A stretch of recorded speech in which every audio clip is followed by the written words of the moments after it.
It's not Helen. Well, I've been asked to speak on Newfield history, strange events and trivia. So, in trying to think of all what I was going to say, I thought it sounded like Ripley's Believe It or Not, and there's an awful lot of stuff I've heard isn't very believable. So, we're going to run down through Newfield history to about 1905. And there's one event in 1905 that happened that we'll end with. But and we'll discuss every decade or two, and then I'll add some stories that I've heard, some miscellaneous things of personal interest, and I hope through it all you'll gain a lot better knowledge of Newfield history, the rise of it and the fall of it, so to speak. I've thought of all these things I'm going to say, and I'm probably going to forget half of them. I got notes and all the rest, but we'll see what happens. I haven't done this in a long time, if ever. One thing, a lot of the things that we're going to be bringing up tonight are things that I've heard people tell me, and most of them are gone. I've been talking with people for over 40 years, and the main one was my grandmother, and she died March 7th, 1975. And another was Lockery, that many of you remember, and he died December 24th, 1984. And so throughout, we're going to be referring to different things, and I will tell you where I heard them or who told me. And a lot of the things my grandmother told me when I got this little thing made up, she was an incredible woman because she had a real interest in local history, but she didn't write anything down. And she didn't have modern conveniences, but she had an incredible memory. So I got me down here, and then my grandmother, I was 28 when my grandmother died. Oh, thank you, Robin. And I got to talk with her frequently for about 11 or 12 years. And I felt after a while that I had a lot of her memory. That was my inheritance. And she got a lot of her information from neighbors and relatives and her mother and her grandmother. But some of it especially was from her great-grandmother, her step-great-grandmother. And she was only 9 years old when her great-grandmother died. But it was incredible the amount of memories she had from her conversations with her great-grandmother. And from her conversations with her great-grandmother, she knew of conversations that her great-grandmother had with her mother. Even events that happened during the Wyoming Valley Massacre. So I was privy to have the desire and the interest in history, and had somebody that was many years older that had that same desire and interest that could pass them down to me. So I just wanted to say, I'm going to say frequently, Graham said this or Graham said that. This is kind of an explanation of where on earth I'm coming from. And I thought, there were a number of stories that my grandmother told me of events that happened before Newfield was even settled. And I thought I'd just tell you one just as an example. But when Hannah Ford was a girl, she was present at the Wyoming Valley Massacre, July 3rd, 1778. And they knew the Indians were going to attack, and there was a lot of excitement. And so her father was gone. So Hannah's mother took the kids, hid them all in a potato cellar with a puppy. But the Indians started looking around, so she choked the puppy to death because she was afraid that the puppy would yelp or something.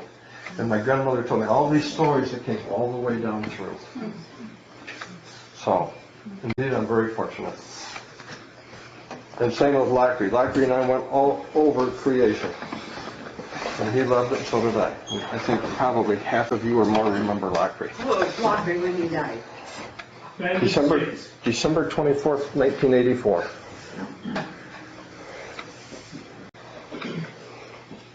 Okay, Newfield history. When you think about history of a lot of locations, some locations have a lot to tell about.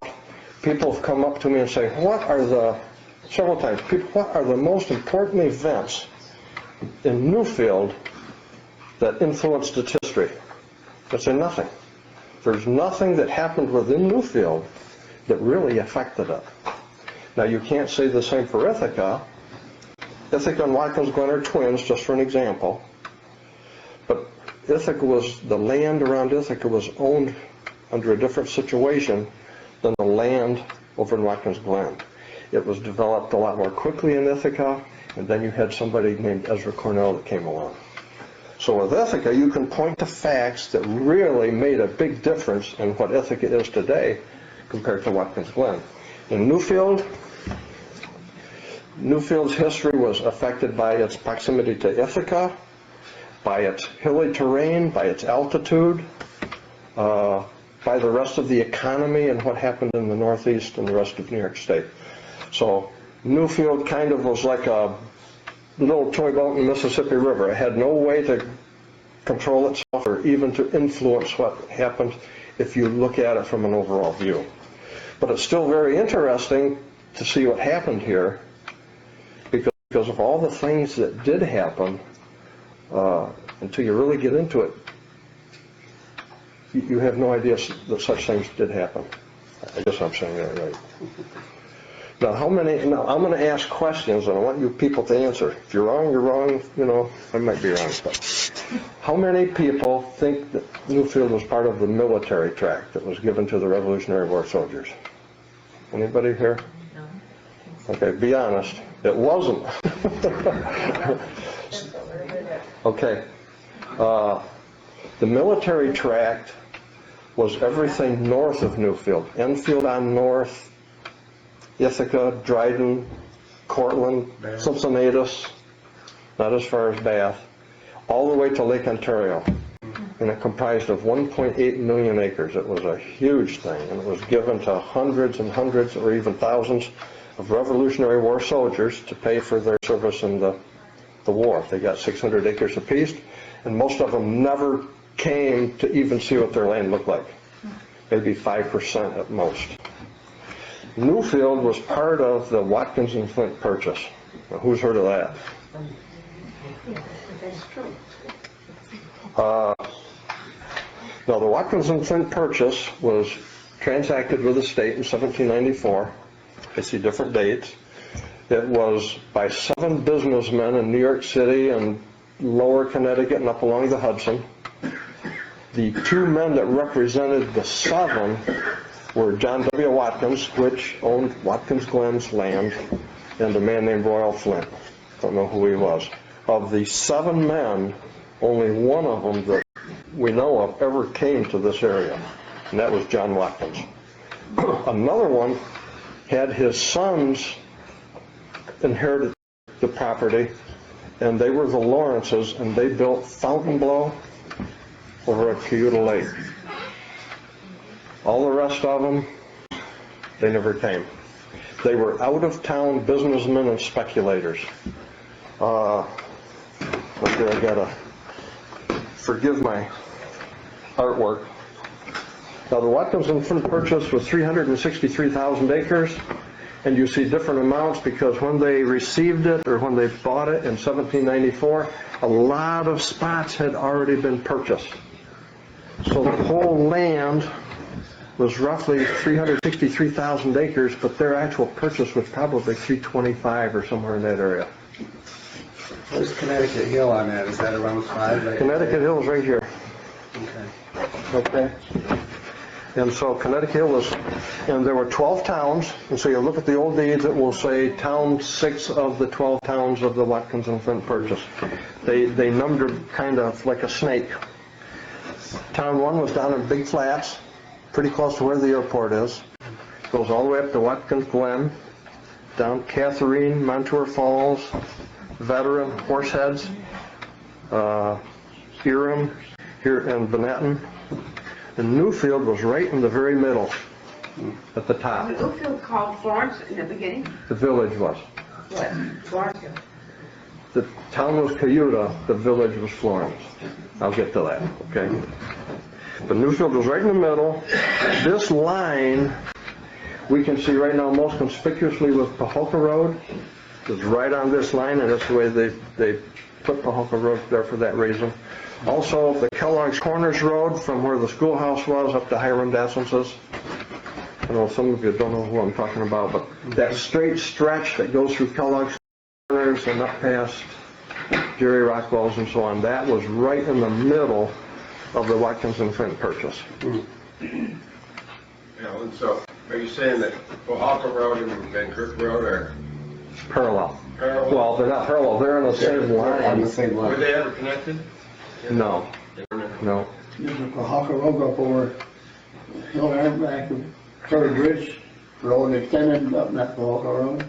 I think so, yeah. The Or cover, abandoned now. McGivens Road branched off into two roads. Yeah, my main And the road. western part came down to Pahokah Road.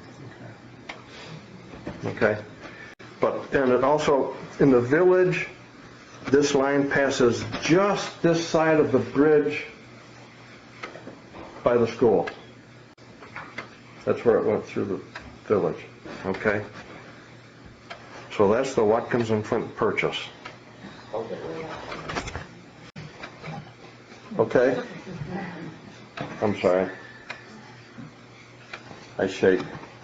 I'm not nervous, well, maybe I am, but, let me see, what did I want to say about Watkins and Flint purchase? Oh! I told you already about Newfield is very hilly, that affected it. Also, there's a divide, a watershed divide.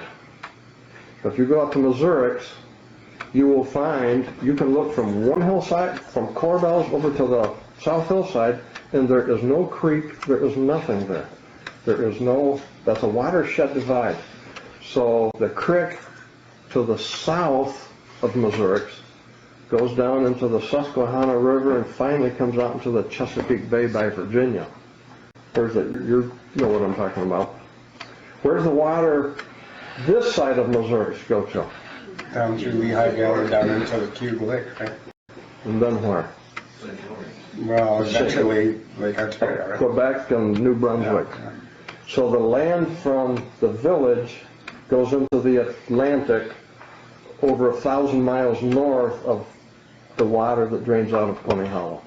So this is a watershed divide. It's not a continental divide, but it's a watershed Lake divide. Ontario, or Pardon? does the other side of the watershed go to Lake Ontario eventually? South of Pony Hollow, Cayuga, Venetton, all goes to the Chesapeake Bay. It all goes Yeah, into the but the other side, Susquehanna. what's he saying, is the other part goes into Lake Ontario? Everything this side does. Right. Yeah. That's what he's saying. Yeah. Okay. Let me see my notes.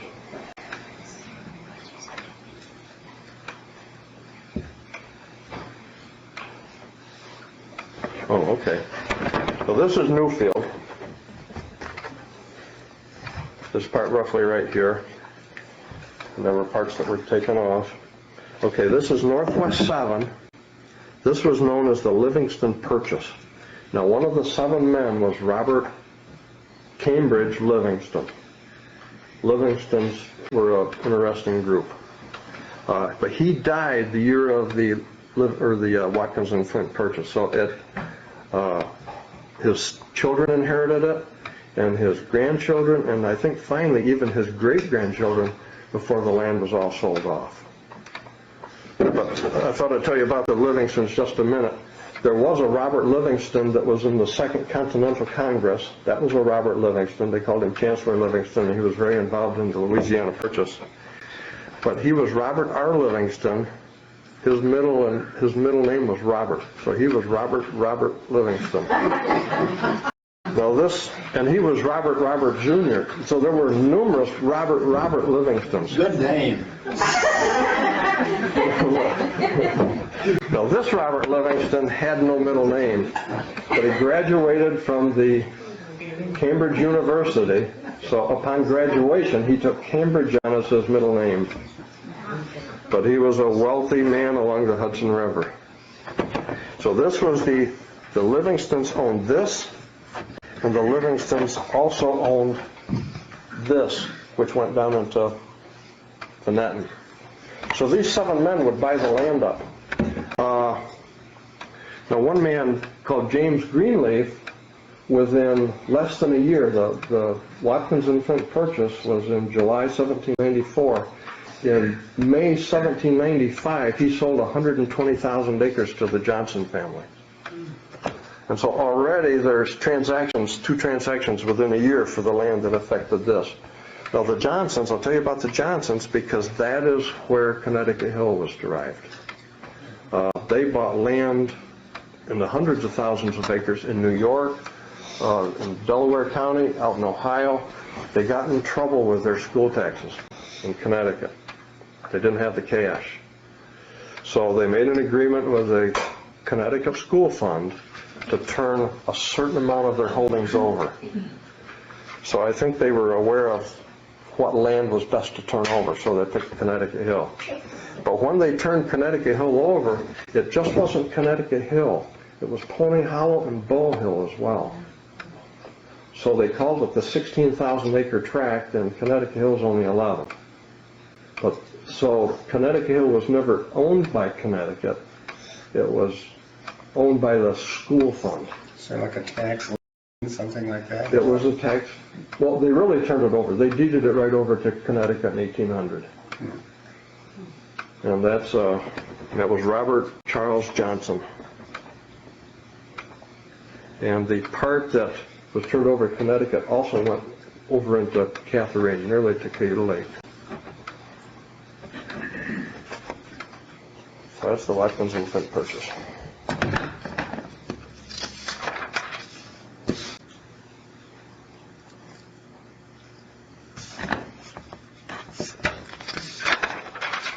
Oh, earliest settlers. Okay, for the first decade, the settlers, when you read histories, they'll say somebody came in 1800, somebody came in 1802, and they list all these names and dates and all. And most of that was written around the centennial, around 1876, when so many histories were done. And where they got the information was the descendants of these settlers. If they didn't have descendants, then most of them got left off. But the early settlers were not that somebody came in a certain day in 1800 and bought this land and they lived there for years. It was a very transient, there were trappers, they lived in lean-tos, and there were squatters. You know, if you lived up on Connecticut Hill and there was only 10 families in Newfield and the owner was in Connecticut, who would know? And then in a couple of years they'd get caught and so they'd move away. So the settlement was not a real clear, definite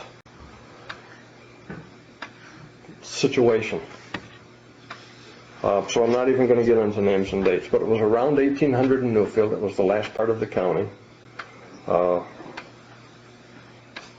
the first 10 years, well, the first mill came in 1809, and then the second in 1811. We do, through my grandmother, have some information of how they lived, and I have some from other areas. But for their wheat, they did have some wheat after a while. What would they do to get their wheat into flour? Any ideas? What would they do? They would grind it. Or sometimes they had ways of grinding it right at their place, but other times they would take it to have it ground. And Polly Linderman's husband's father lived up where John Schulte does. He would have one of his kids walk to Ithaca with it. Wow. And have it ground. Walked it. Yeah. Abram Myers, that lived out where Paul Cutter lived, up at the top of that dip, he would have his kids go to Lansing to have it ground. They'd walk.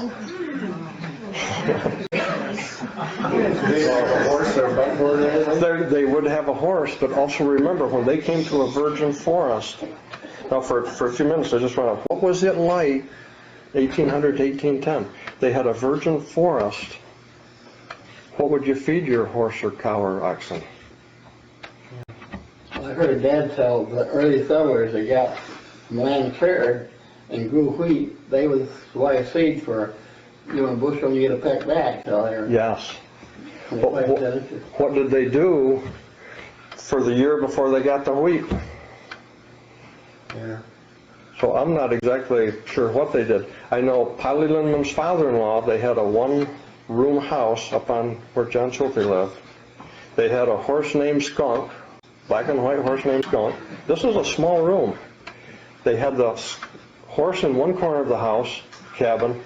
They ate and had their meals in the opposite corner, all in one room, so they had a barn house all combined. Okay. What were some of the animals they had commonly back then? We're just going to review that quick. What were some of the... A milk cow, probably. Well, one thing David Linderman did, and this was Polly's father-in-law, they were out husking corn. They called it one light night. Any idea what one light night was? Full moon. The moon was out. They had so much work and so few people that they work at night. But they were out husking corn one light night, and their dog started barking. So they went with the dog, and they found a panther that had killed a deer. So he shot the panther, and it was 9 feet long. They said from tip to tip, from its nose to the tip of its tail, it was a 9-foot panther. And they made shoes out of its hide, so everything went to use. But they had bears, they had wolves, they had panthers, they had plenty of deer, they had other animals. My grandmother said one animal they did not have that we have plenty of now are possums. Possums moved north. But they also said there were plenty of trout in the creeks when they got here. Now how could these streams support trout? Any idea? Huh? They were higher. They were. Streams were higher, right? Why?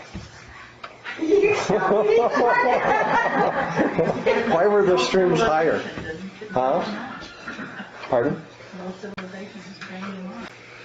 Well, okay, the water table in a virgin forest is much higher than in cleared land.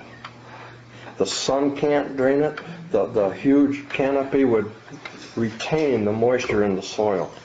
So when the settlers came in, they had trout throughout Newfield. I don't know what trout, probably brook trout or something. You said trout. There are brook trout now. But there were plenty of fish. So, and that also, it's going to touch something a little bit later. I think some of the things the settlers didn't have. There's so much, what? Running water. Running water? Sure, they didn't even dream of that. Bees. There's many things that we think of nowadays that the bees were imported from Europe. So there were no bees. You know, I think of how beautiful it was for the early settlers. They'd get some land cleared, and here's a little field or meadow, and they'd have daisies and buttercups, and they'd have dandelions. Well, no of those flowers were here. They were all imported from Europe. So most of the flowers we see in the plants, wild carrots, most of those plants were not here. They were all from Europe. So it was a totally different world. And you think of how did they live? Because some of them would come and settle in February. The people on Eddie Lane's farm arrived in February 1811. So what? They were rugged people. But that was the life they knew. Like Abraham Lincoln's father said, when you see the smoke from your neighbor's cabin, it's time to move. So they didn't fear it. That was the way they lived. Let me see. Oh, another thing. Society. Do you think when you had a couple dozen settlers or 3 dozen or whatever in families, they had one thing in common, is they were all fighting for survival. There was no social strata. Everybody was equal. And in that, if this family got in trouble, the neighbors helped them out. They said among the earliest families, that was one thing that stood out, that there was no social strata whatever. Must have been interesting. They were all dirt poor. They were all dirt poor. They were all fighting for their lives. But they had the mentality that they loved it, and many of them would do it for 3 or 4 years. They get a few acres cleared, they get a cabin, they get a little bit of a barn, and they move on and do it all over again. And they do it over and over, so their life would be spent having done the same thing 5, 6, 7 times. And you don't really have a record of it, except occasionally you'll see a genealogy of a family with 13 children, and every 2 or 3 children, they were born in a different location, and it's because they kept moving on to find a new place to, and it was life. They loved the adventure. Oh, one other thing. The early settlers had all the land they could ever dream of wanting. They couldn't possibly use it. They could only clear a few acres a year. What they needed was a lot more kids. They'd send one to Ithaca and to have flower ground and so on. So the early settlers were in a situation where they were entirely land rich, more land than they knew what to do with, and people poor. Okay, that's going to be one of the key parts of the history of Newfield.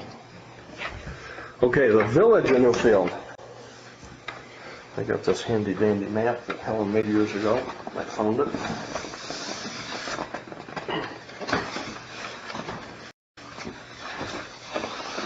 This is from an 1866 map. Oh.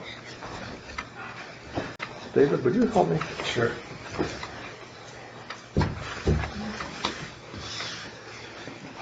And what I'm going to do is the village site was purchased by Eliakim Dean. Any of you know how to spell Eliakim? No. That's Eliakim right there. He was a non-resident, and I don't know that he ever became a resident. He lived in Ithaca, this side of Ithaca, somewhere in the Buttermilk Falls, Dodge Nursing Home area, somewhere in that area. He could have lived up on the hill, I'm not sure. But Eliakim Dean purchased the village site in 1802. I lost something. Thank you. These were the first so-called business establishments in the village. In 1809, Eliakim Dean built a sawmill, and that is right behind the town hall, and it's certainly not those stone walls we see now. So it was right in this area. In 1811, Eliakim Dean built the grist mill down there by Lauren and Joe Little's, and part of the foundation is still there. And that is not Eliakim Dean's foundation. Well, I asked my grandmother if she ever heard of Eliakim Dean. She said that people talked about Lyrikim Dean.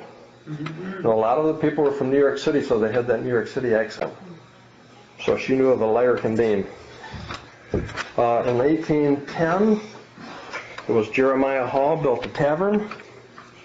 And as near as I have been able to tell from deeds and so on, that's right below Tracy and Jonathan Burns' place, across from Betty Rose, right where there's no buildings now. That was probably just about where Jeremiah Hall had his tavern. And he was a local. In 1815, there was a carding mill by Samuel Rogers, and that was right up there where Dave Beach lives, just above the bridge. You can see part of the foundation there now. Right. Okay, and that was Samuel Rogers. Hank was telling me about, what was it, Hugh Crawford? Yeah. Samuel Rogers died in the 1828 and was only in his 30s, and his wife married Hugh Crawford for his second wife. In 1816, there was a store, and that's right where the Masonic Temple is now. And that was George Dudley, and his house is the Coffin's house over here. Was he the guy that built the Dudley Bar? That was his son. So that was the beginning of the village. And that was all on Eliakim Dean's land, and it was all centered right in, basically right in that area there, well, right in here. Well, why would Eliakim Dean, a non-resident, go and buy 600 acres of a place he never possibly intended on living in? Any ideas? Pardon? The water power? Right, the water power. But of this whole creek, why would he pick this area? It was cheap. The steep Wasn't banks, expensive. the steep banks of the creek. It was easier to dam up, and remember, there was a lot more water. And also, to our knowledge, he never became a resident. When you read into history, is Eliakim Dean a resident of Ithaca? He did it totally as a business venture. And we find that going down through the 1820s and 30s, a lot of the landowners in Newfield were not Newfield men. They were Ithacans or somewhere else. So there was a lot of entrepreneurship where businessmen would see, wow, there's a village that's growing, let's buy some land there. They'd never come and live. And then in 10 or 15 years, they'd sell this lot off, and they'd sell that lot off, and that lot off. So it wasn't a bunch of people that came in to live and then built the village up. It was largely built by non-residents. Any questions? Yes. Were the Deans, was Eliakim Dean an ancestor of the Mrs. Williams who? Yes. Yes, through his son John. And I think John owned this mill here at one time. But he did not stay around here. He moved down to Tioga, I think, or Nichols or somewhere like that. But he did not stay in Newfield an awful long time. Eliakim did have sons that did stay. One was Jefferson, that lived in Mrs. Freeman's house, last house on the right going out Main Street toward Ithaca. That was Jefferson Dean's. And another man that my grandmother called Uncle Liger. His name was Elijah, but she called him Liger. And he lived right where Gravely's lived, right across from my parents. And his house was gone, but the present house was built on Uncle Liger's foundation. Okay, any questions on this? Good, I might as well. Let's cover the covered bridge now. Just for discussion, why was the covered bridge built here? Or was there anything there before the covered bridge? Does anybody have any knowledge of anything before the covered bridge in that location? Well, there was at least one bridge there. And on the old deeds, what are you laughing for? There was at least one bridge there, and that was on the old deeds it calls the Hemlock Bridge. And there could have been another bridge there because my grandmother said her great-grandmother used to say when she was a little girl, she didn't dare walk across the bridge. Now that had to be like 1818, 1819, 1820, because there were such big holes in the bridge she could see down to the creek. But it's also interesting that they lived in Sally Seeley's house and they'd come to the village via the bridge there by the covered bridge. So there was at least one bridge, if not two. And they did call this one the Hemlock Bridge before the covered bridge. There was also another large Hemlock Bridge. They called the Hemlock Bridge, and that was the intersection of Millard Hill Road and Route 13. Now, if you stop there, and I showed Robin, you can go to the intersection and you can look on the west side and there's a ravine there. And obviously behind Yule's or Gajewski's or who lives there now, there's a large ravine. Well, that large ravine went right through that whole intersection. And my grandmother said that she heard people telling about that mammoth Hemlock Bridge and the huge beams that it was made out of. But the thing with a bridge like that, and if this was a similar bridge, the beams would rot out. And that was a tough creek to build a bridge over. But why? Well, there was another key reason. Now this is lot 44. When they had the Watkins and Flint purchase, they broke all those quarters up into many lots. This was lot 44, and this was lot 72, and this was lot 63, and this was lot 73. But the division of those lots went right through here. Now if you look in the cemetery, if you go up through the covered bridge and head this way on Bank Street, you can see there's a lane right down through that cemetery. And I can't help but wonder if that was a public road at one time. Oh, by the old Baptist church, right? Yeah. Okay, I can't help but wonder. And see, this was a straight line. And that was right between lots. And just like the Pahalka Road and the Van Kirk Road and others, they didn't do it so much in Newfield because of so much hills, but they tended to put the roads between the lots. Now, Laxley told me that in this winter and spring, back when he was a boy, if you wanted to go east to Newfield or to Ithaca, you didn't go on Main Street. Because this area below my parents was all mud by Lynn's house. You know, between my parents' lawn, and he said that was all mud, and for months you couldn't drive there. And also out by the town barns, he said it was all mud. Well, that's For sort of months. marshy down back that Yeah. place. Yeah. So, since this part of Main Street and this part of Main Street were impassable for much of the year, you'd have to go over onto Bank Street, so that would make the covered bridge all that more necessary. And I kind of wonder, maybe that's why they called it Bank Street, because they built it along the bank. That's just guessing. But that would make the covered bridge all that more necessary, because since the businesses were on this side, because it was lower, whatever, you would have to get across to go over. Sound sensible? What's that little road behind the town hall that's run on that map? Was there a road there that runs off Main Street right to the covered bridge? Where the triangle is. Here, yes, there was. Yeah, there was a road that came right out to the covered bridge. Also, look at the streams. There's a stream going right down by the bank. There's a stream that went right up there past the hill. That's all culvert now, right, that stream? I don't know, is it? It's there, that they unearthed Stone some of ditch. it, right? Yeah. Okay. Old stone ditch, they put a, you know, like, Okey doke. you done with me now? I'm done with it for a while. Slave labor. Thank you, sir.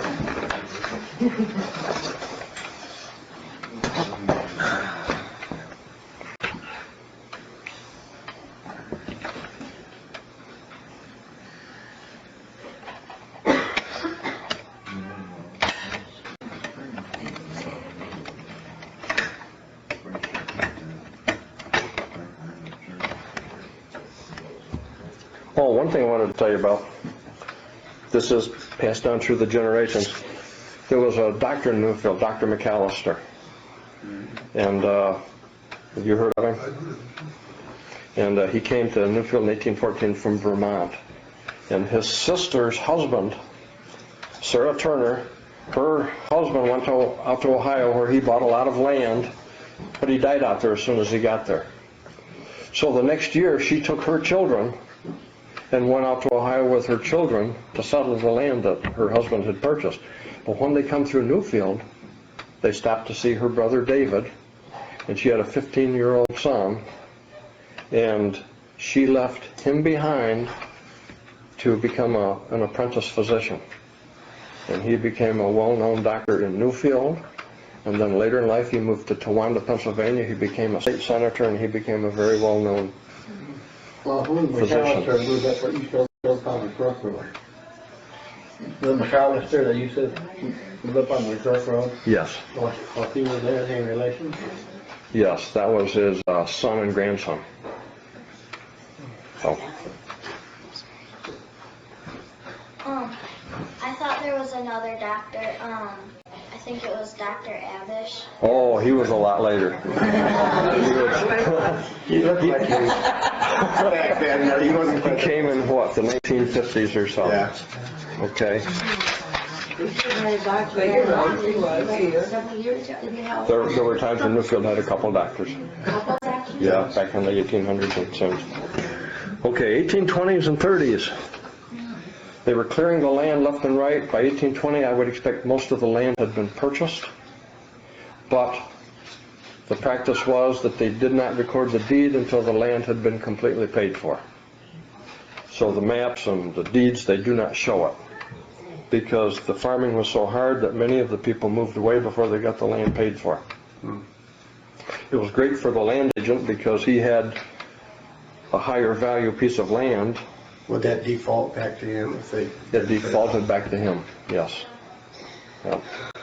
And so by the 1820s, most of the land had been sold, I would expect. By 1830s, much of the land had been cleared.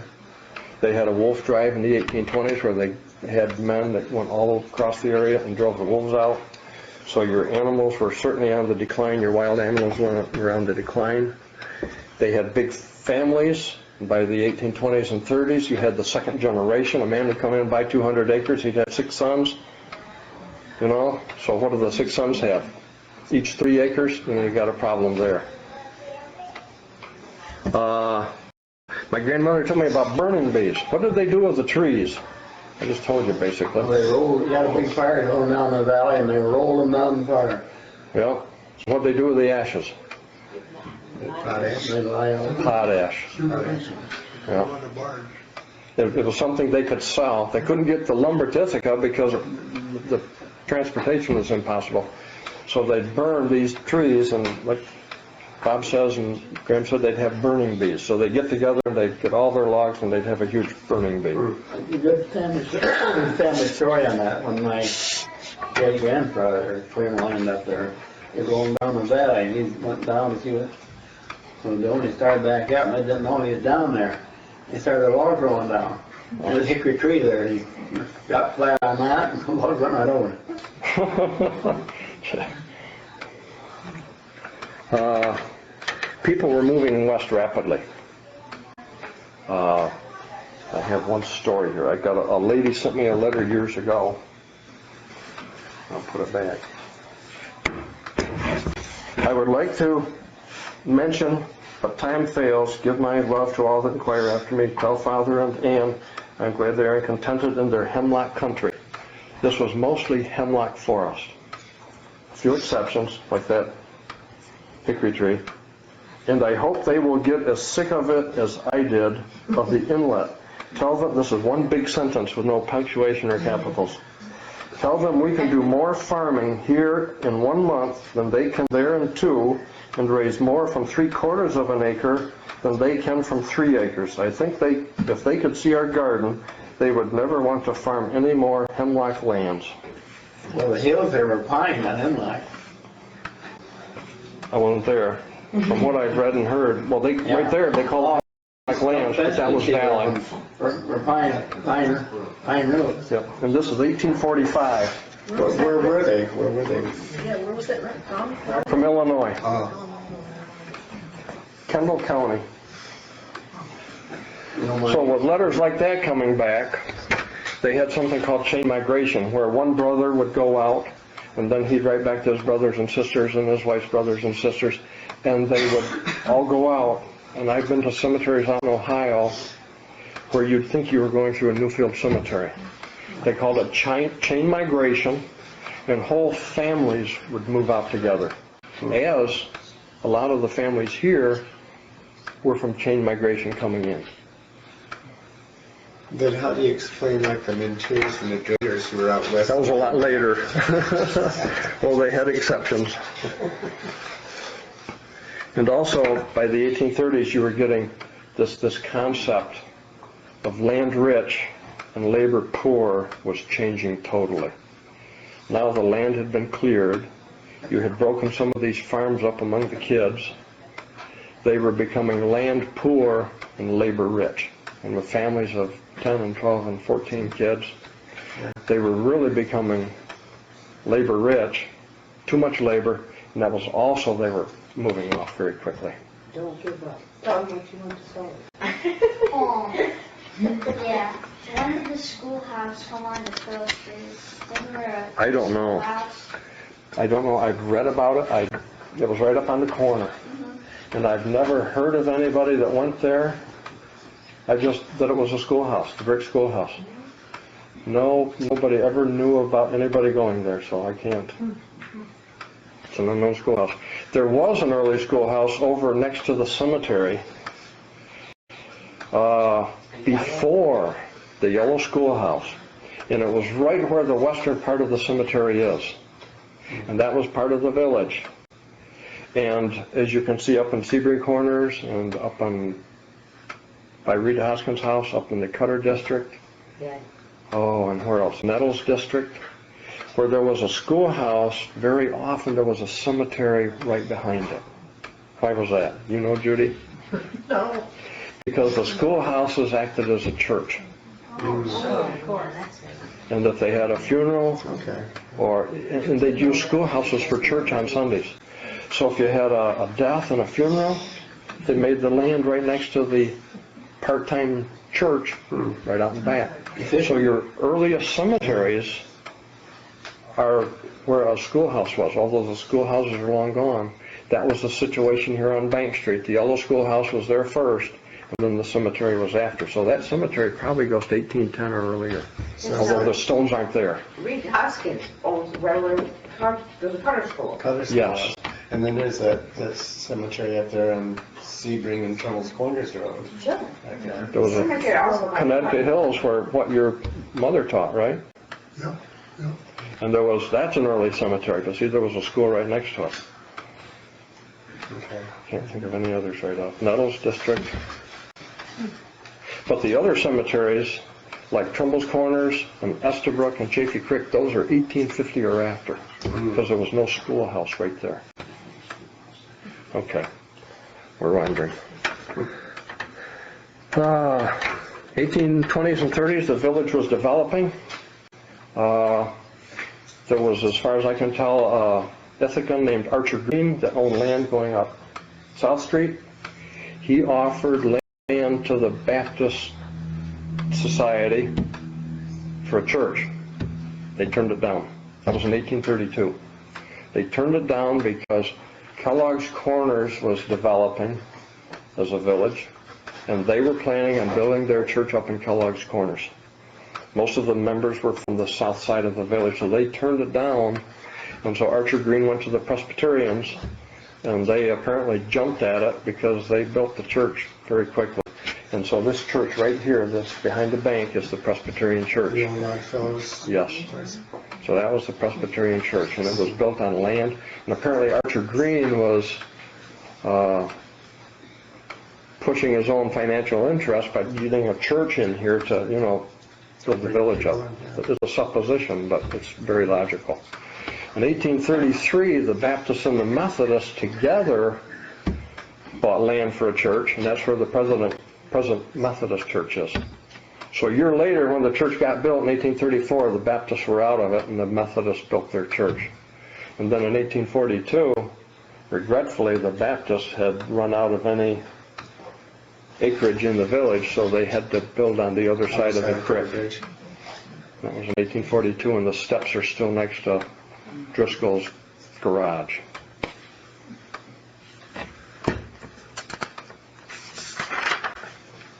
'40s and 50s. The so-called decline of Newfield is really, the agricultural decline has become very real. It is actually in a decline. There was also a wheat midge that destroyed the wheat crops in 1853, so that further damaged any farming in Newfield. Another thing that was coming along was the mechanization of farming. And I've read where the corn sheller that came right along in the 1850s and 60s, a corn sheller could do as much in 1 hour as 100 people could do by hand in an hour.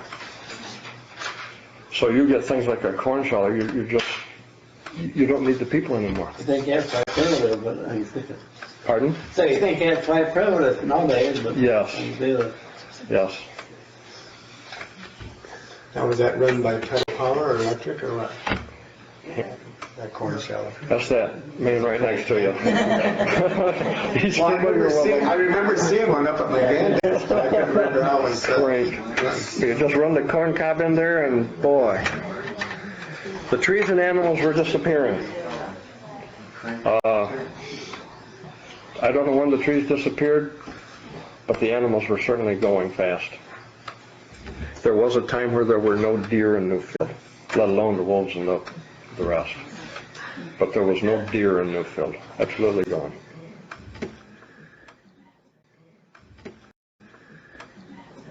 Just Dr. Cook. See, I gotta talk about trivia here, so I'm putting some stories in. My grandmother told me about Dr. Cook.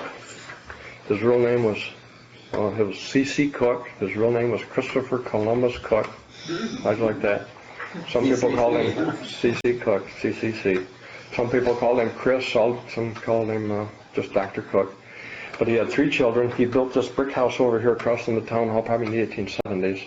Before that, he had an office right next to his father-in-law. But he had a little daughter named Julia that my mother told me, or my grandmother told me about. And he was out treating some children, and he came home, and Julia, I think, was 2 or 3 years old, and she came running up, wanted to see her father, and she got on his lap, and he talked with her, and she caught the disease that the kids had and died.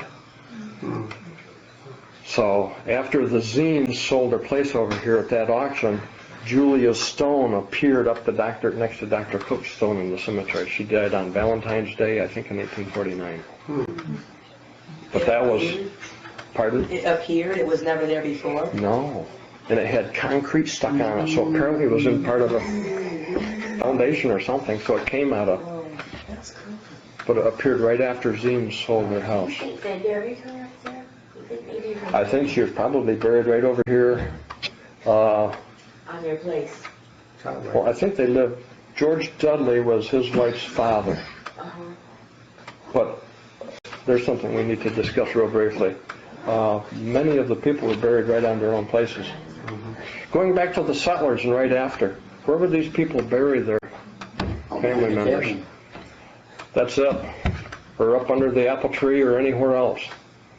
Someplace on your own way. I've tried to get statistics on life expectancy. It had to be somewhere in the 30s at the time of the pioneer, or maybe less because of their conditions. In 18, and so forth. yeah, well, they had no medicine or doctors or whatever, so it was very primitive. But in 1814, Newfield's population passed 1,000. There is only 2 stones in all of Newfield before 1820. And by 1820, you have a population of around 2,000.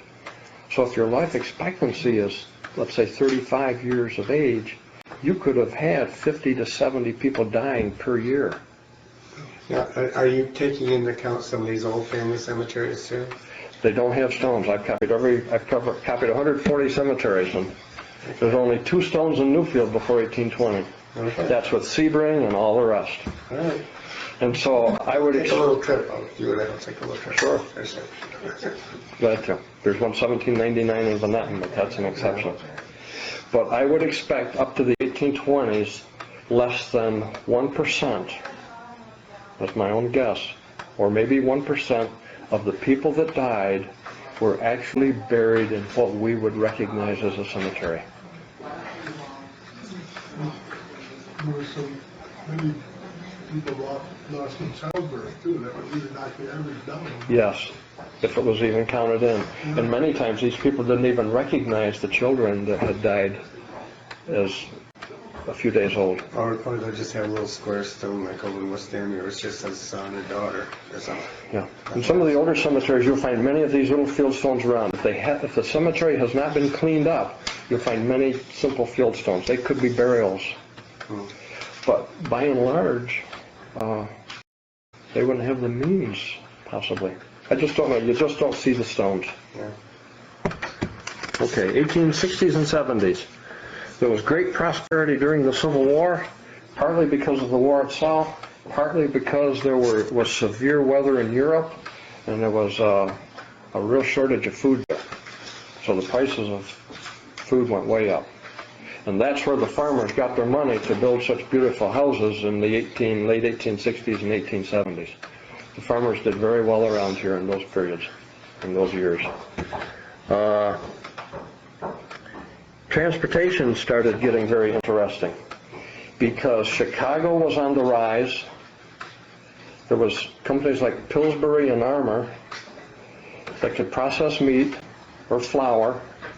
They could ship it to Rochester or New York City or even Ithaca more quickly and economically than possibly Newfield could get it down there. And a lady sent me some letters from Michigan, and one of them was of a girl that came to Newfield in 1866. And she arrived in Newfield. She left from west of Detroit.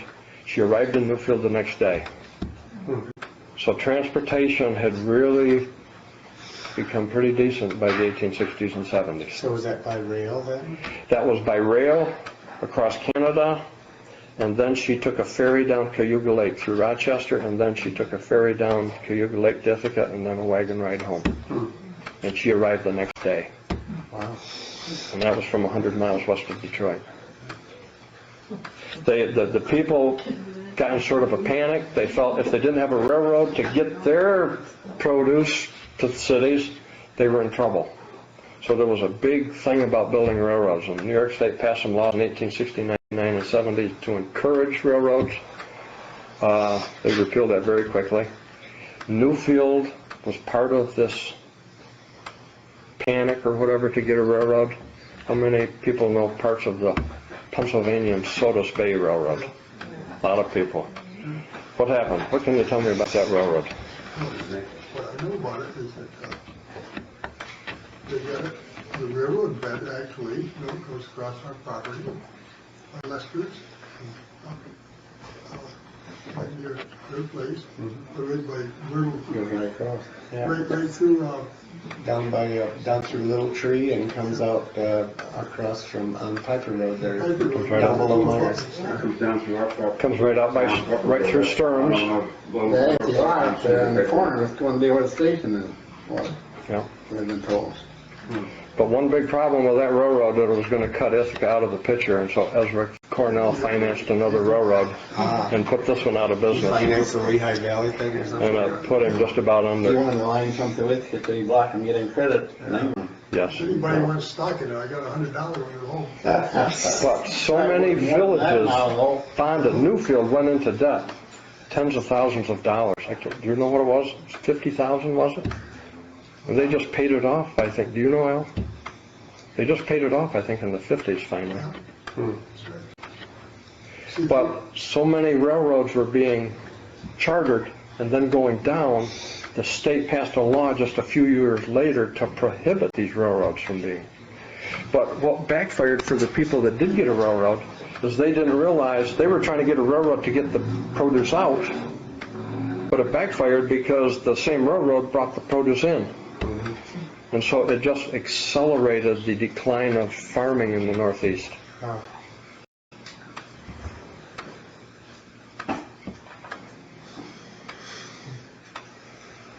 Well, the village burned in 1875. And there's no pictures of it, but it must have been. I can imagine. And they None of Mr. Shirley built in 1875. They built these brick buildings right after 1875. Oh, let me see.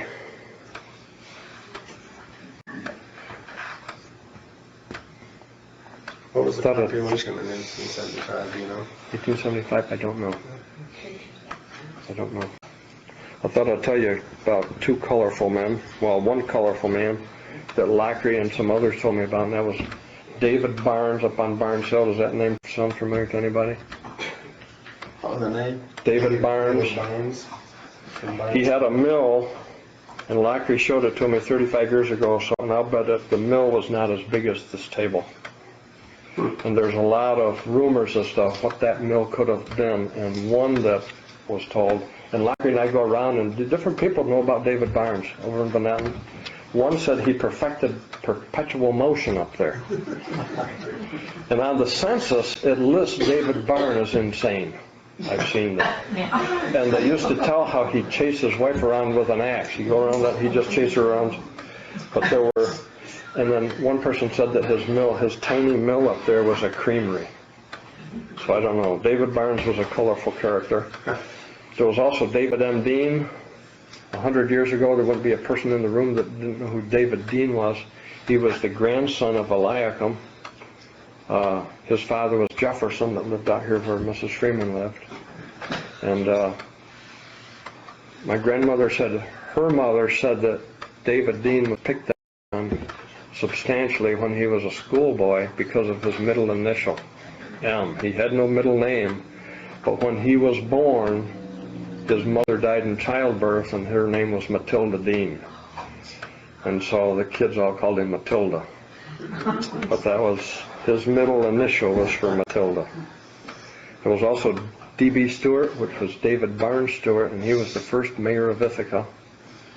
And his mother was a sister to David Dean's mother, but he grew up on Inchurnish's place. He was the first mayor of Ithaca. Stewart Avenue was named after him, and Stewart Park was named after his son. With that big plant thing on Green Street? Part of the building?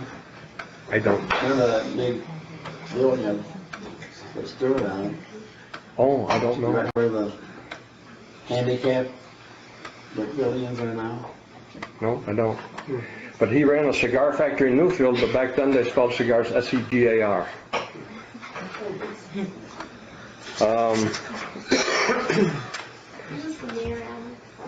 Who was the first mayor of Ithaca? David Stewart, or D.B. Stewart. And it wasn't like the first mayor period, because up to that point they had presidents. It's when they changed their type of government from president to mayor, he was the first mayor. 1880s to 1905, the farms were definitely declining. You know that, and others do. They were growing up. Around 1900, the Finns and the Czechs started coming in because the land was so cheap. Some of the land farms were being abandoned. They couldn't sell them. They were just moving off. The Finns and Czechs were buying them. You probably can have some insight on that, and Dorothy, you do too.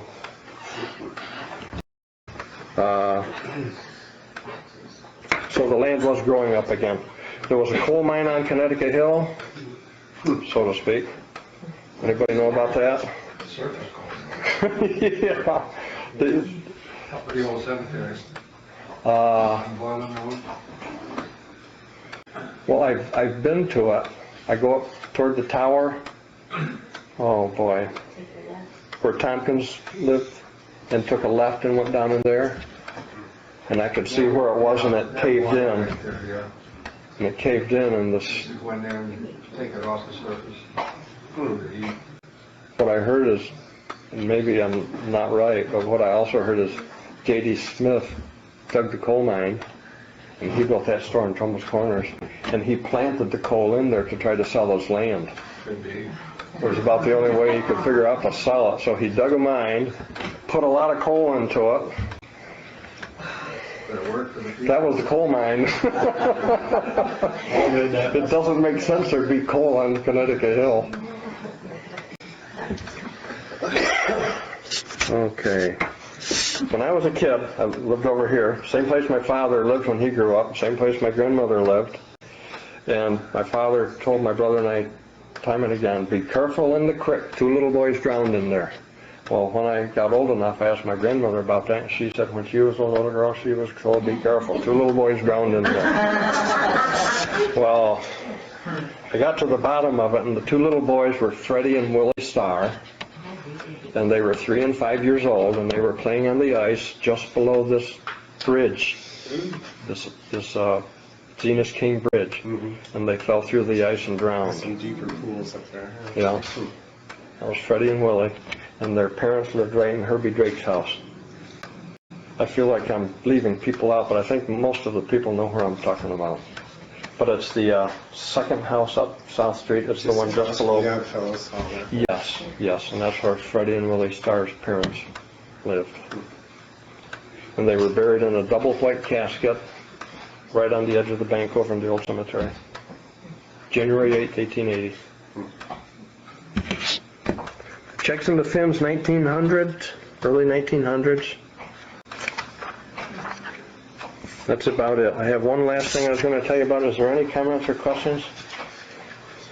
Yes, sir. How does the, down there in Van Buskirk Golf Road, the old stone house down there, didn't they have a mill down there with that also? Yes, it did. Yes, it did. The part of the mill dam wall is still there. When did they build it? It was there 80 years before the Finns. I don't know. I thought when I was a high school kid, I went around the back and I saw a date in one of the stones of 1817 or something like that. I asked Chris Carnell that owns it. He said he checked and there is no date, but I could have sworn I saw it. But it's a very early building and a very early mill. You don't know what the name of the bridge is, though. Pardon? You don't know what the name of the bridge is. No, I don't. Well, you cross the creek. That was Mr. Gordon. And that's where the bridge was. Yeah, he knows the bridges. Yeah, He knows what they call it. that's the one Paul Briggs What? worked on a few years ago. Fixed it all up. Yeah. Anything else? Yes. Somebody mentioned that the village used to be called Florence. Yes. When I skipped that. When did it become Newfield? Had it in my notes and I missed it. Okay, in 1811, the town was taken off. I think it was February 11th, 1811. The town was taken off from Spencer. Spencer was a huge town. And Newfield and Danby and Caroline were all taken off from Spencer. And it was taken off as the name of Cayuta, and the village was named Florence. Don't know after it was a girl named Florence or after the city of Florence. Caroline was named after a girl named Florence, or Caroline. I knew it would slip up. Elmira was named after a little girl named Elmira. I just don't know. Catherine was named after Queen Catherine. I don't know where it came from. But in 1822, when Newfield was annexed to Tompkins County, they changed the name of the town to Newfield because it was the last settled place and there was still open land to be sold. And they changed the name of the village to Newfield as well because there was a larger village named Florence up in Oneida County. And the mail was always getting mixed up, so they said, well, the larger village keeps its name and this one has to change it. Now, did Enfield and Newfield come into being about the same time, or was Enfield already No. named? Enfield was part of Ulysses. It was the township of Ulysses. It was one of the 27 or 28 military towns. Because of the You know about it, Dorothy? You want us? And in Ulysses, oh, It was, it had a different history because it was part of the military tract. Ulysses included Ulysses and Enfield and Ithaca. All three were Ulysses. And I think Enfield was taken off around 1819, I'm guessing. You didn't mention when they formed the corporation here. You want to tell about it? When was it incorporated? 1895. Is that when it was? Yes. Or was it disincorporated? It was disincorporated in 1925 because they were rebuilding Route 13, and if they put it through an incorporated village, the village would have to pay a substantial amount for it, so they got unincorporated so the state would pay for it. So they were a village during those years, right? They were incorporated for 30 years, Right, but was known as was a village, I guess. legally a village. Yeah. And now it's a hamlet. Yep. With a bunch of hands in it. A lot of hams. There used to be a Yeah, I've noticed that in my travelings around the area that some of the smaller cemeteries, other than Woodlawn, are looking very neat and trim. I'm just wondering who's doing all that. I don't know. The probation department does the. It's part of a community Really? community service program. When someone's committed to jail for a minor crime, community service is part of their sentence. They can get out of jail quicker. So the probation department, and who is it? Les Gainer, works for probation, and he takes inmates out and cleans up all these cemeteries. I think that's wonderful. I especially have noticed the one out by your house in Chicken Valley. And, I think Rudy has a lot to do with that, doesn't he? I think that's Rudy's department out there. Mr. Gainer does come by once a year. Does he? Yeah, he does. And That looks they very usually good. spend at least a whole day there. So Mr. Gainer does come. No, that cemetery out there is, you go in there and there's stones in there before 1851, but the first burial was right out in front. It was one of the Estabrooks, and it was 1851. But they brought bodies in from the hills and the orchards and behind the barn or something, and they put stones up. But the first, yeah. So that's a much later cemetery, so to speak, because it was not right next to a schoolhouse church. Shaky Creek Cemetery. The only boy, they're keeping that up now. Yeah, and that's an older, or a newer cemetery as well. I know Iron Daffington down there, that's from Civil War. Yep. Don't they call that the Dazen Cemetery anyway? Do they call that the Dasson Cemetery? Well, I haven't heard it called cemetery. I didn't call it. All the headstones are Dasons. Yeah. A lot of them are, and if they're not, they're related to them. Yes. Have you ever been down to that cemetery, if you go down in the West End, you go up Station Hill Road, you get up there to the Y, you take a right and go down an old, it's a seasonal road. You get down there a little ways, there's one off to the right, there's an old cemetery in there. Up past where West Millers lived? Or down by Casterlines? You go up Station Hill, Station Road. Yeah. Out of West Up the End. hill. And just as you get up to the top of the hill there, before you make your sharp turn, up where they paved it down to. Yes. If you take that right, it goes down around to the Yeah, right. yeah. It's a one-lane road that goes down in there, because I go down with four wheels. That's the Metler Cemetery. Metler.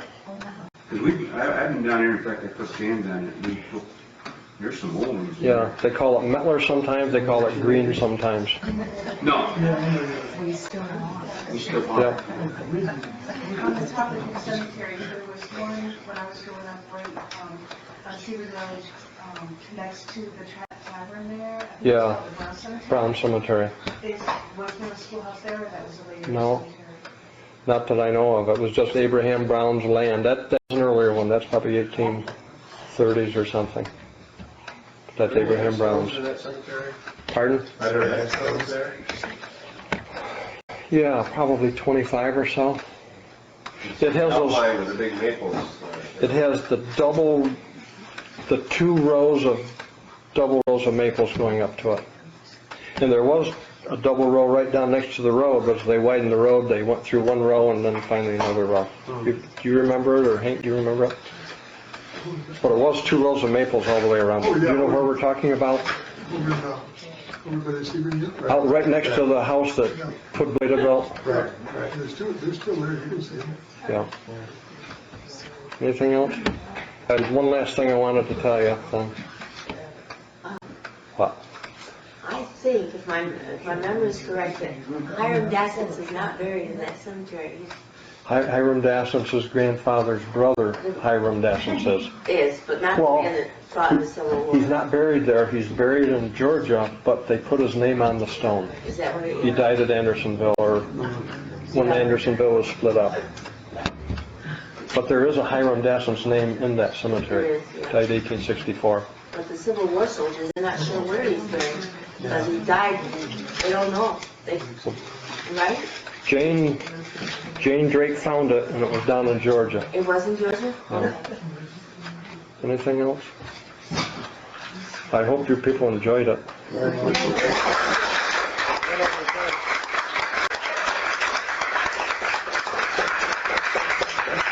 You know, kind of what, and you deer hunters are going to like this, but my grandmother told me that in 1905 there was a lot of excitement in Newfield because Bert Drake, anybody know where Bert Drake lived? Right in front of, right where Jeff Cooper lives.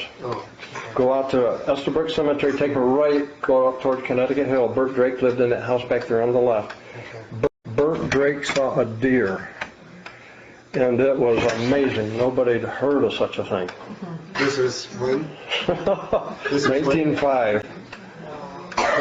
But Bert Drake saw a deer, and that was, my grandmother said it was all kind of excitement in Newfield when he saw a deer. It was, What yeah, was the date of that? 1905. And I asked Lockery, I said, have you ever heard of that? And he said, oh yes, he'd heard of Bert Drake seeing the deer. It doesn't seem so exciting anymore, does it? Now, when you lived in that house out behind us, it's at the foot of the hill. There was two Drake brothers lived in the two houses. Bert So I lived thought in, that was a Drake house too. yeah, I don't know what his first name was, but he was a brother to Bert, And did they have some kind of a mill or something back there? not to my knowledge. The Rockwells had sawmills out toward Bert's side, but I didn't know of any mill back on the other. So it was a brother of Bert Drake. a brother of Bert Drake, the two Drake brothers, and I don't know what the other brother was. Well, you were talking about the deer, but there were jackrabbits around here for quite a while too. Uh-oh. Was there? They were chased off on a coyote. Is that what we got to do? I think they The did. turkeys and then. My mother told me she saw them. But she remembers some of the very last ones. My mother took a picture of me. Take a picture, and there's a picture of me. I'm carrying the little deer. Oh, really? She'd be young. Keep dragging them out. Okay. I went I did. to Oh, look, I got something I wanted to show you and I forgot. I knew I was going to forget things left and right. This was Hannah Ford's chair. They moved up on Birch Hill where Sally Seeley lived in 1812, and this was her chair. Graham said she had a set of 6, and her husband died in 1825. That's the red-haired Irishman that was in the Revolutionary War. And my grandmother told me all sorts of stories about them. But this was one of Hannah Ford's chairs. Wow. And her husband died in 1825, and like everybody else, she moved to Ohio to be with her kids that had moved to Ohio. And she remarried. So this chair had to have been in Newfield before 1825. So this chair has been around a while. They're the stories I can tell. And here's some Newfield things. I just thought I'd bring them down. Newfield had a cigar factory Yes, it did. right up until 1940 or 41, I think. What do you got? You buy a car. Well, one of them I have says Lorraine Cigar. The cigar box in Newfield that I have says Lorraine Oh, Cigar. really? There were different brands. There was a Renwick cigar, That's too. the only reason I wanted it.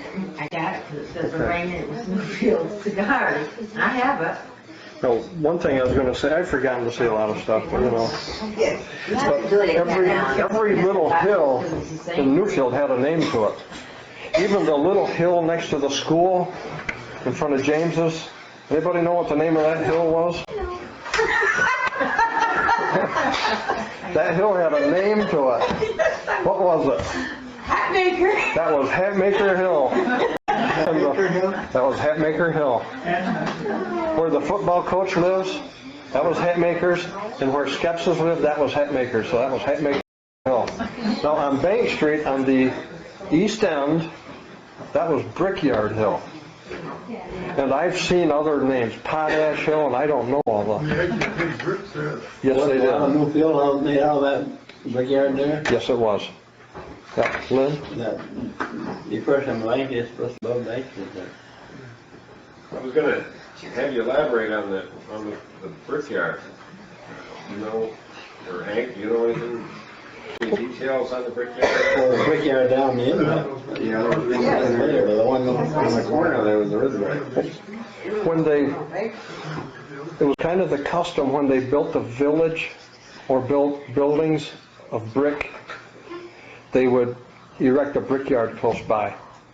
They find some way somehow, and so that's what they did. When the village burned, and they built all the brick buildings here in 1877, 78, 79, they built a brickyard right over there on Bank Street where there was clay. There was a brickyard down on the inlet though. Okay. And they made yellow bricks. Did they look like that? That's what the city of Ithaca streets were paved by, is with Newfield yellow bricks. Exactly, then they had a landslide that buried the... Twice they did. Twice. Yeah. That was called, the first time it was the Campbell and Wood Brickworks, and then it was buried by a mudslide, and then it became the Scranton Brickworks, and here's a brick, a yellow brick with Scranton right in it. So that is a Newfield brick, but down on the rifle range. Yeah. That's right. We went down there one time, they had clay pipes and stuff. That's where I got it when we went down there. Yeah. And here's another one. This is the West Branch. And I don't know, but see, the creek is the West Branch of the Cug Inlet. And we found this brick down there that day too. So this is another Newfield brick. So and that was 18... My father's house up there, they were more yellow than that. Really? They came from. Well, the yellow streets in Ithaca were Newfield bricks. If they were red, they weren't. If they were yellow, they were Newfield. Now, the red brick houses are popular with red bricks. Yep. But it's hard to make red bricks with yellow clay. Take a lot of pigment. Did they used to grow tobacco in Newfield? No, too high. Oh, because we had a back building on our farm that we always called the tobacco shed. Maybe they dried it or something. They might have dried it. I can't say they didn't, but generally, well, the barn that's right at the intersection of Route 327 and 13, that was a tobacco barn. And my grandmother said that the farm down there behind the, what was it, the Union Hall? Yeah. Oh, what farm was that? No, but she said all those fields were tobacco fields. Pearson's. The father was up on Irish Hill, and he and his sons all moved down on the inlet, and they had big tobacco fields.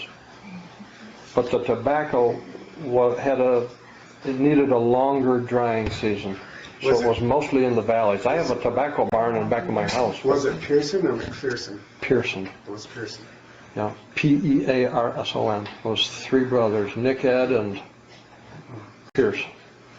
They did raise a lot of tobacco over in the horses area. Yes, they did. Horse heads and big flats. And I go down toward Candor, and there's a couple tobacco barns on the way down through there on the flats. But tobacco was a valley type of crop. It had to have the long growing season. Well, we look at the balance. Yeah, it's possible. There wouldn't have been any tobacco up here. There was somebody over here? No. You didn't mention the Indians. Were they here prior to when you started with the people that settled here? Were they here earlier than that? There were trails through, but I don't know if there was any They were villages. until Sullivan came through. Yeah. I don't know if there was any villages. Some of the early things I've read about the Saponi Indians, which is That's right. right.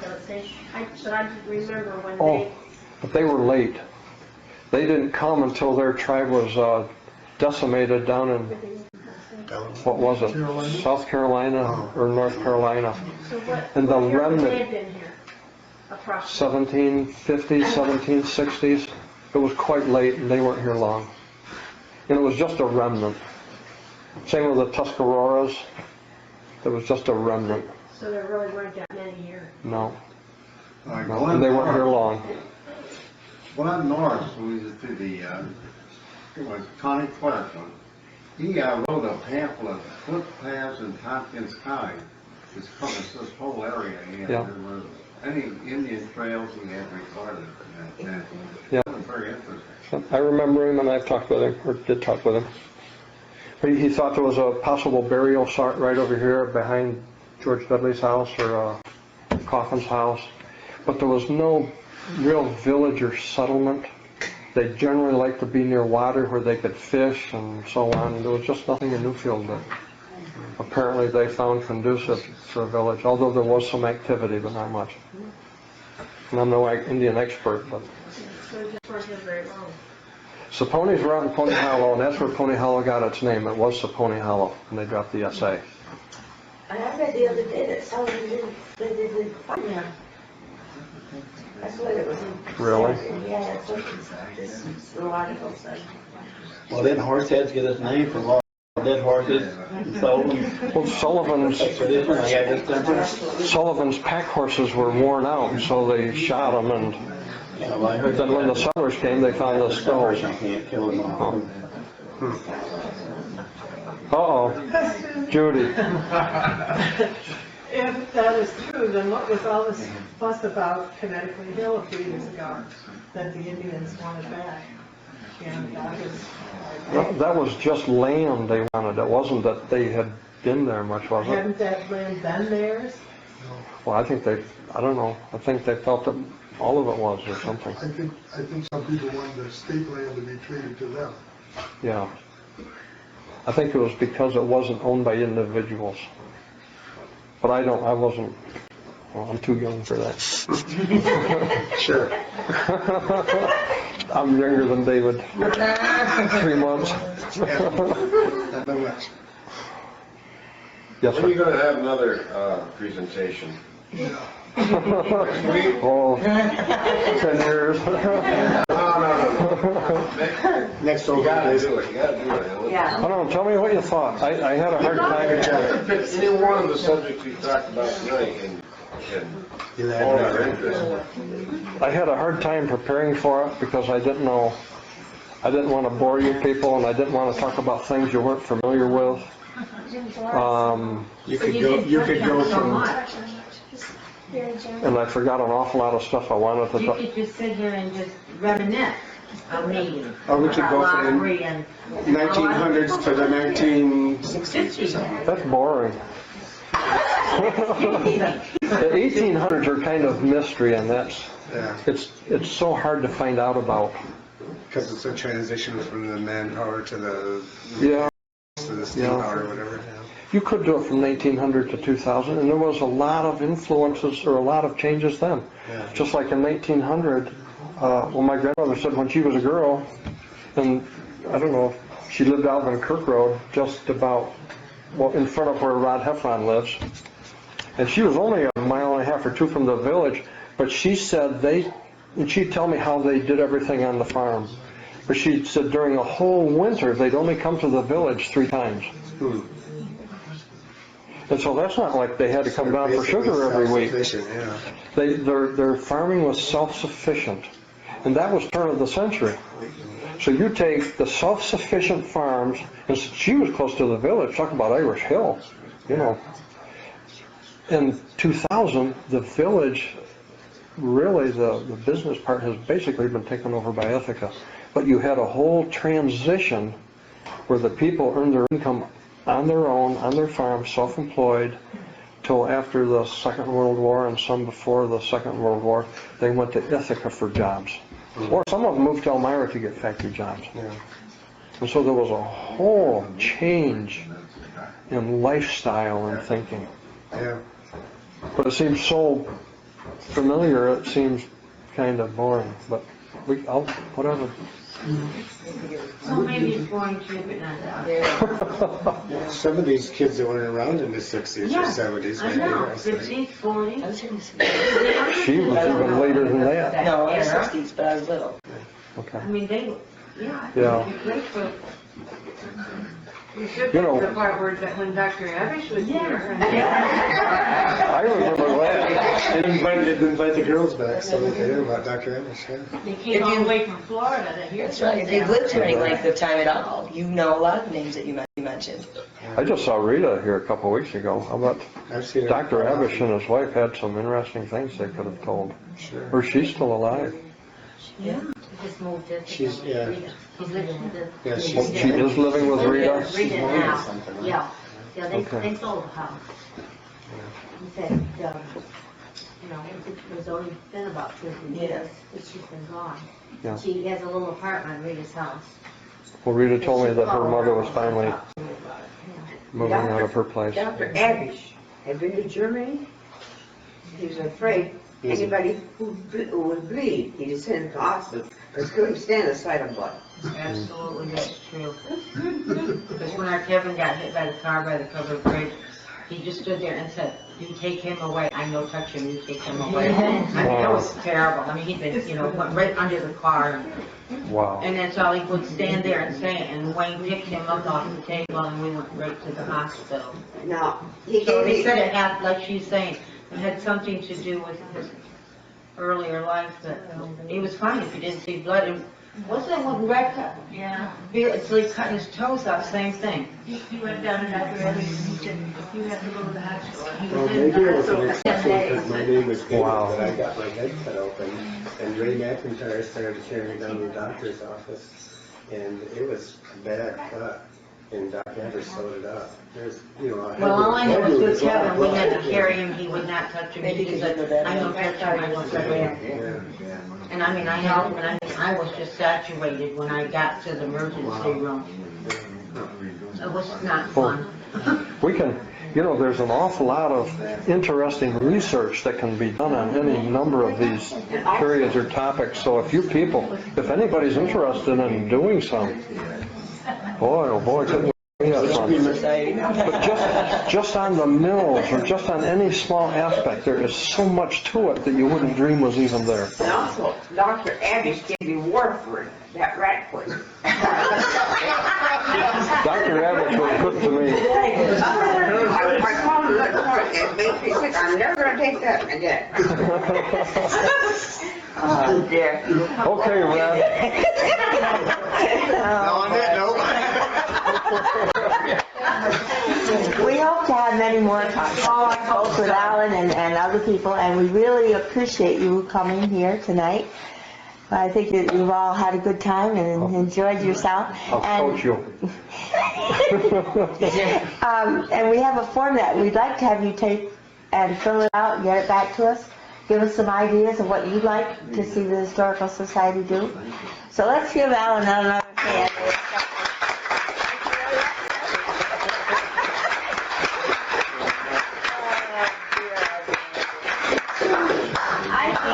I would like to say that Robin deserves a hand. Yes, too.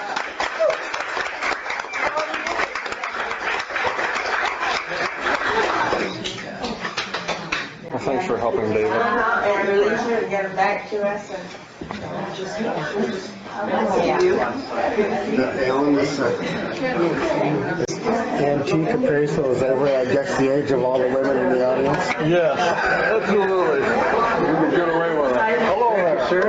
Great. You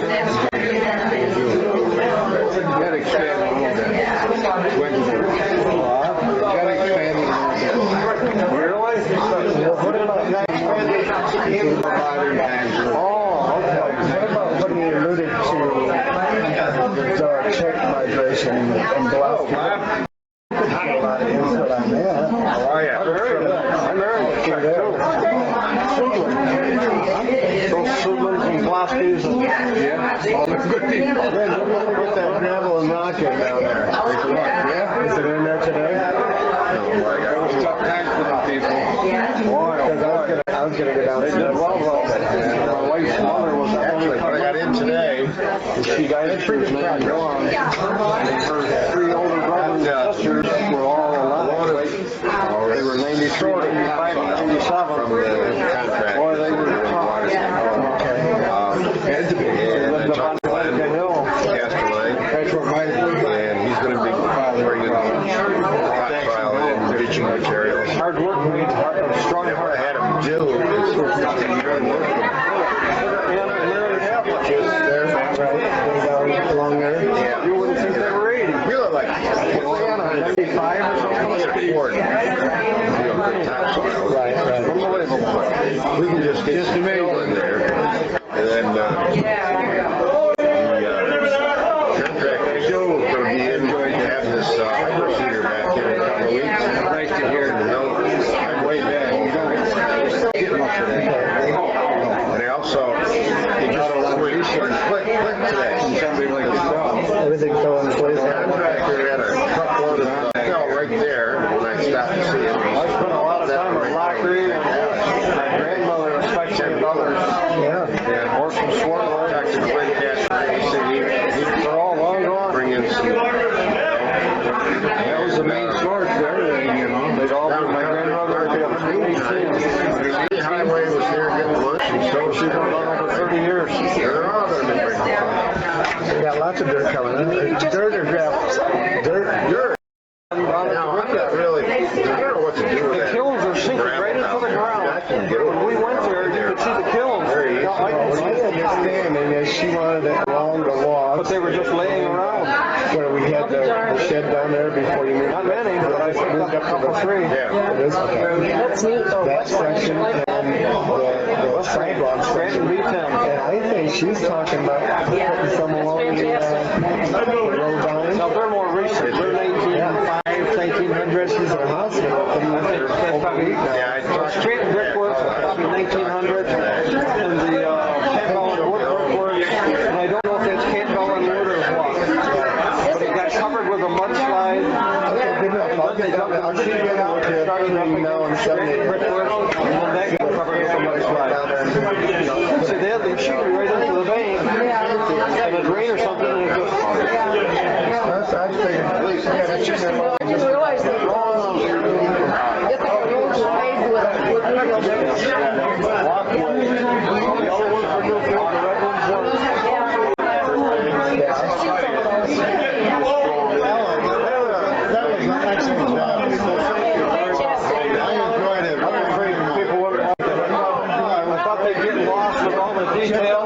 really have to simplify it. I don't want to. Don't worry, if you forgot half of it, who'd worry? If you had forgotten half of it, who would have worried? I think I did.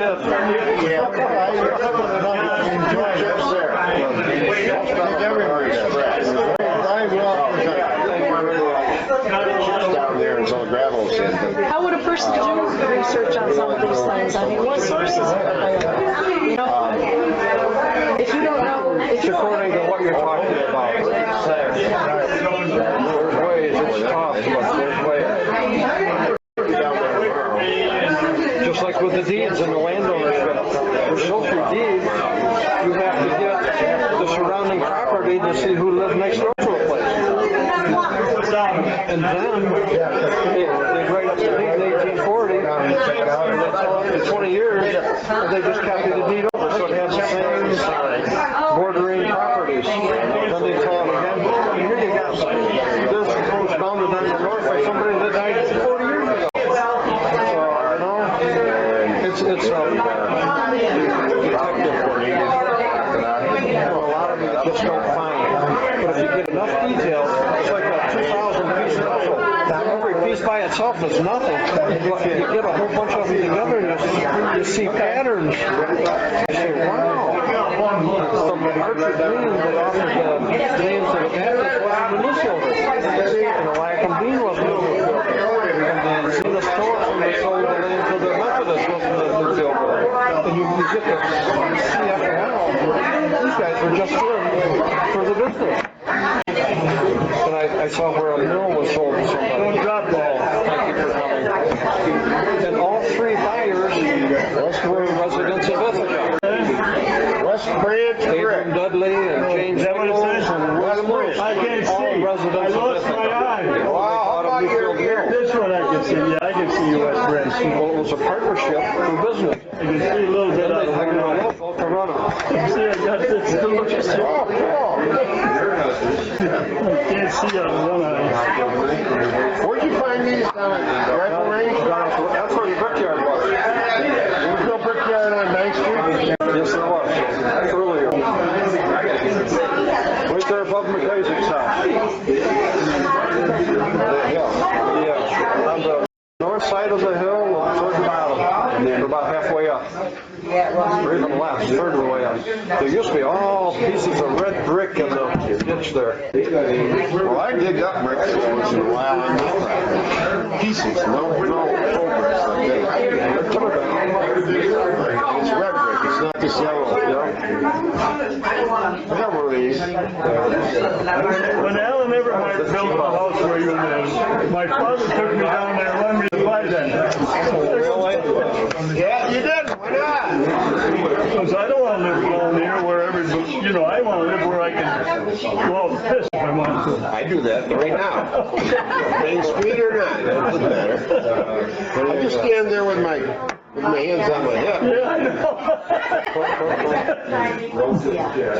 What would you do if you drove down and you see the guy standing out with it there? Nothing? I don't know. That be you? Yeah. Do you live in a little gray house here? Yeah. Who lives in your... I sold it to Kings from, he took over Dale Everhart's business. Oh, Yeah, but his parents live on that big corner coming out of Spencer, that big farmer. Yeah, I know him. I didn't realize they... Nice people. Yeah. Steve or John? John. No, yeah, John. The tall one. The tall one, John. His brother still works on the farm, right? I think he runs the farm, don't he? I thought they both took Dale's place over. Or maybe they did, I don't know. Steve and John did it. Maybe they did. You are a... I just thought John did it, and the other I gotta tell you, boy was still on the ran into your brother Gene but maybe, last summer. I don't know, I didn't know what they're expecting. Well, I didn't run into... It said trivia, I've known him. and I got a little trivia here. I was... And maybe you were interested. This is a law report, and in this law report, I had a law declared unconstitutional, and you might want to read it. So I go over there. Is that the one? And we're talking away, and and I'm thinking, geez, I know this guy. And it turns out it was Jimmy. Yeah. I can't read. Oh, the people of the state of New York versus Johnny Hesse. And the law was declared unconstitutional. And I got this from, when Frank died, Frank Albany, Fran was throwing all the stuff out, and I said, that whole story is in here. I don't know if you'd be interested. Yeah, sure. But I want this book back. What I'd like to do is copy it, so that you can take it right back tonight. You got to wait a time. They have a copy of it downstairs. Let's do it. Why don't you copy? I don't want It's 2 pages long. About the old days when. It goes from here over to. Oh, that would be great. Where's the end of it? And then the cover too, so we can see